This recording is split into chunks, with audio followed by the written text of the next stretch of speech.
The summer camp that I attended every year through most of my childhood had an arrangement with a nearby Indian reservation. Campers could go and spend a week on the reservation and get a little taste of Native American culture and history and then return to the summer camp. My third year there, I went to the reservation for a week and did not want to leave. Phone calls were placed, I suspect checks were cut, and an arrangement was made so that I could stay on the reservation for the remainder of the summer. Once a week, a big bonfire was built, and the entire tribe would sit around this fire, and we would get news that was important to the tribe, and we would hear stories. And then the shaman, who was named He Guards the Village, I assume he had a more Americanized name, but I never really learned what it was.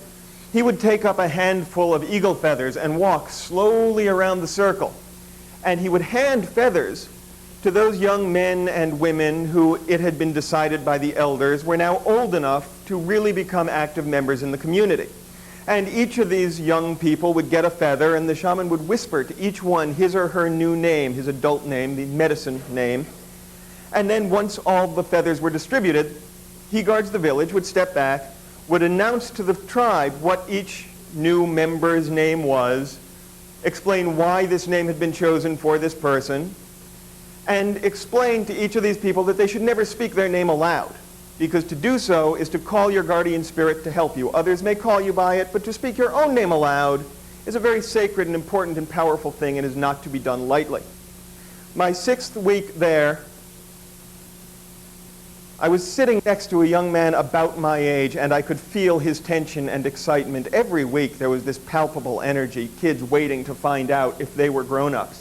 And as he approached the two of us, the shaman slowed down and handed me a feather and whispered to me my new name. And I felt honored and excited and frightened and very, very grown up. And he gave us our lecture about what the names meant and how I was not to speak my name aloud, and then told us all that we were to gather in his backyard the following morning for a vision quest. A young man named Michael Running Horse met us in the backyard, gave us a light breakfast of fruit and peyote. This is the worst tasting substance known to man. And once we had pretty much all thrown up, he led us out of the reservation to the base of a nearby mountain, where we took a breather and drank some water and then headed up the slope. Around midday, we reached a narrow, narrow cliff. And Michael walked out ahead of us, and we followed him with just sheer rock rising up to our left. And to our right, just an endless ocean of green, of forest, of trees and brush, and it seemed to just go on all the way to the horizon. And I was awed by this sight as we walked out on this narrow ledge and then stopped. And Michael turned and looked out to the west, and we all sort of stood there for what seemed an inordinately long time until a young woman to my right leaned forward and said, "Michael, what are we doing?" And he said, "Now we watch the sunset." It couldn't have been much after noon. It was going to take a long-ass time to watch the sunset. So we stood facing west, looking out over the world of green. I was 11 years old. I was the only Caucasian there. I was 1.5 miles above the ground, and I was tripping. The green forest seemed to glow with its own inner light. I could feel the trees feeding me oxygen. I could feel them taking up my spent breath. I was so alive. I knew up until this moment I had really just been a schmuck. I stood there looking out at the forest floor in awe of what I was seeing, contemplating my name, and around what movie makers called the golden hour, as the sun was getting down toward, but not yet really behind the horizon, an eagle came around the mountain, circled around, right in front of us, right out there, So close it felt like we should be able to touch it, but we couldn't. And I imagined what it must be like to see through an eagle's eyes, to look down on this world, and in that instant, bam, I was looking through the eagle's eyes at the world below with a sharper clarity than I could imagine having on my own. I could feel the wind underneath my feathers. I could feel the strength of my talons, and a flicker of movement caught the corner of my perception. And I looked down and saw the raccoon and felt very, very hungry. And the moment I saw it, I looked up through its eyes and knew I had been spotted and knew I was in deep, deep trouble.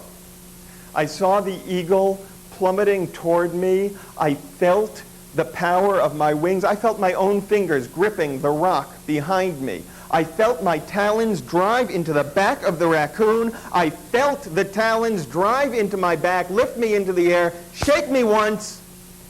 And I stood on the cliff watching the eagle make a long, slow victory circle with the raccoon in its grasp before it disappeared around the mountain again. And I knew I had shared this experience with all the other people on the cliff. We had all been here for it. The eagle had done this for our benefit. And I had been both the consumer and the consumed. I had been the predator and the prey. I was in my place in the world, knowing who and what I was for the first time ever. And then the sun was gone. The following morning, Michael woke me up and said, "The shaman would like to see you in his house." This had never happened to me before, so I got up and I went to the shaman's house. I went into his kitchen where he was drinking coffee and eating Captain Crunch. And I sat down and he said, "Dylan, I've been thinking about your vision quest." And I said, "So have I." And he nodded slowly like a good therapist. And he said, "Well, what have you been thinking?" And I said, "Well, I've been thinking that there is no possible way that I can explain what I experienced yesterday to the kids at home when I get back to school. And I don't think I should even bother to try, because there is no possible way that I could make them understand what this experience was. And I think I should really thank you for letting me do this thing." And he said, And finally I said, "What have you been thinking?" And he said, "I've been thinking maybe you shouldn't tell your parents we gave you peyote."